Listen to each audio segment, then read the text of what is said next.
DPWH 6 Engineering District Engineer Daisy Toledo may rekomendar nga mapa-blacklist ang kontraktor sa drainage project sa Barangay Maribago tunod sa sunod-sunod nga insidente nga may natagak nga mga sakyanan.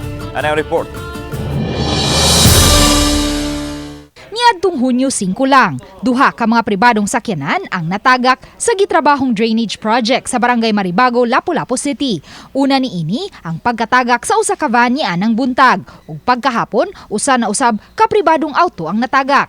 Hinuon luwas ra ang mga sakay niini. Matod ni Engineer Daisy Toledo, District Engineer sa DPWH 76th Engineering District Office, nga tulubagon sa kontraktor sa maong proyekto ang pagsiguro nga luwas ang mga tao ug ang mga sakyanan nga maagi sa dapit. Because it's in the contract that they will provide safety and traffic management, because it's a pay item, gibayaran sila for that particular thing that they will do and provide. Gipasabot ni Engineer Toledo nga makadaghang higayunan niyang gipasidan-an ang mga kontraktor kabahin niini apan daw gipalapos lang sa pikas dunggan. When we could have prevented it if we have done something about it. So it's very frustrating ba nga balik-balik lang tayo murag gihapon.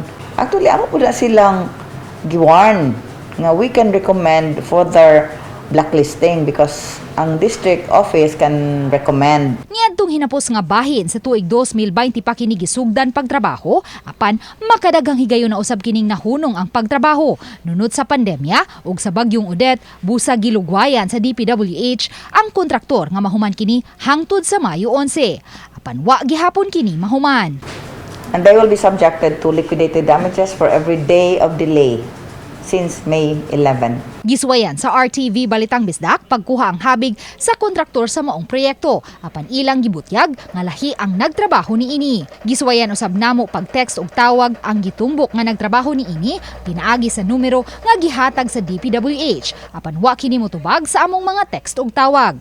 Hinuon sa pagsubay sa RTV Balitang Bisdak sa maong proyekto karong adlaw natabuna na ang mga manhole apan may pipila pa kahabig niini ang wa pa mahuman.